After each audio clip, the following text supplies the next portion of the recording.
Fred Kerley has always been known for making headlines, but no one expected this. This time, it's not about medals. It's not about blazing fast 100-meter finishes.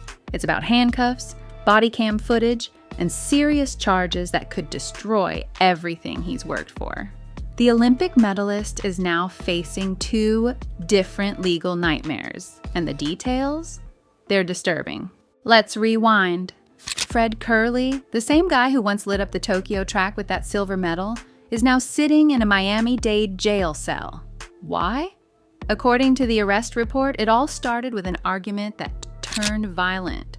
Police say he grabbed his wife, threw her to the ground, and choked her not once, but twice.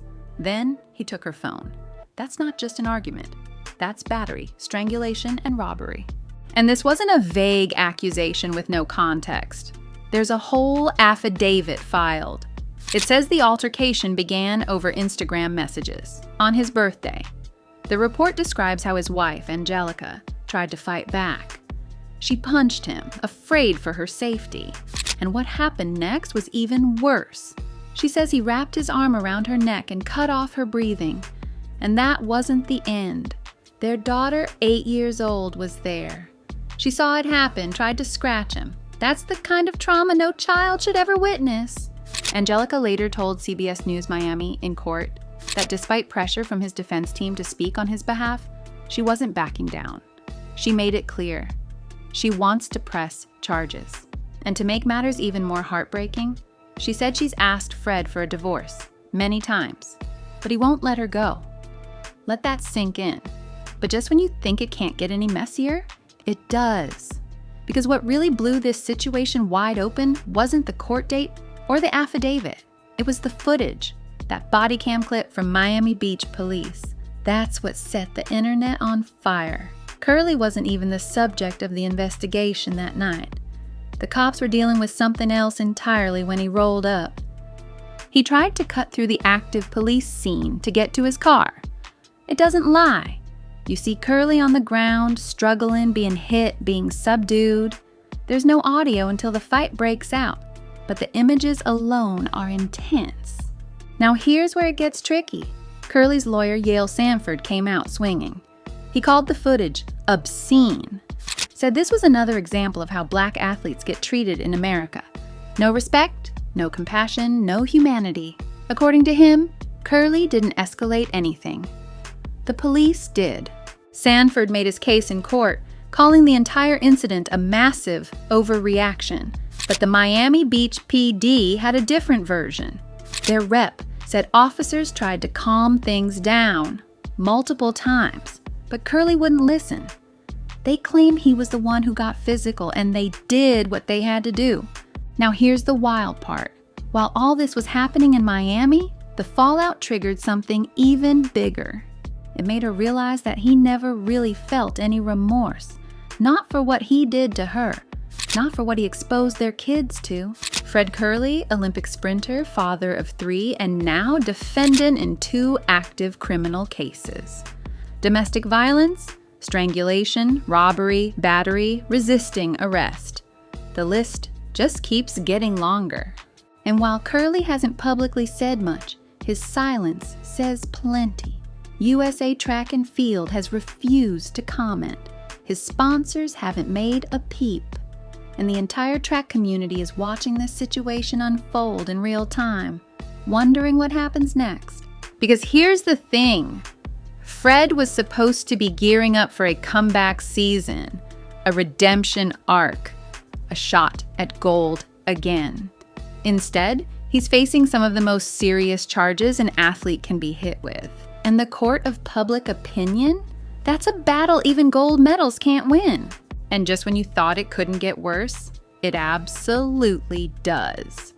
Because the moment that body cam footage hit the internet, everything about Fred Kerley's image began to collapse. Sponsors started going quiet. The track world divided. Some are calling for accountability, others are defending him. But one thing's for sure. His story is no longer about gold medals and highlight reels. It's about a man unraveling in the public eye, one headline at a time. Let's break down what happened during the Miami arrest a little deeper. Now, here's where the taser comes in. The arrest report says one officer pulled out a dart-firing stun gun and hit Kerley, dropping him to the pavement.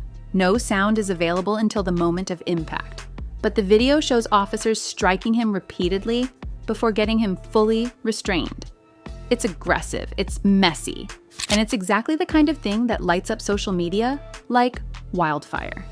His lawyer, of course, is calling foul. He's pointing fingers at the police, claiming excessive force, calling the whole thing racially motivated. It doesn't matter how many medals you've earned, he said. You can still be treated like you're less than human. It's a heavy statement, and one that's now fueling a much bigger conversation about law enforcement, race, and celebrity in America. But on the flip side, the police department isn't backing down.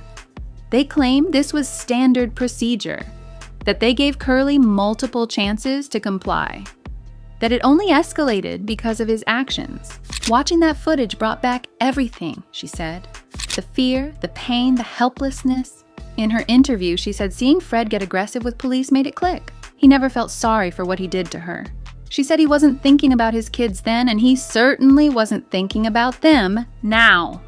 Because once the words domestic violence and chokehold are attached to your name, especially twice, it's nearly impossible to bounce back without a fight. The most heartbreaking part? His daughter, 8 years old, watching her dad allegedly choking her mom, trying to claw at his face to stop it. That's trauma. That's a scene that sticks with a child forever.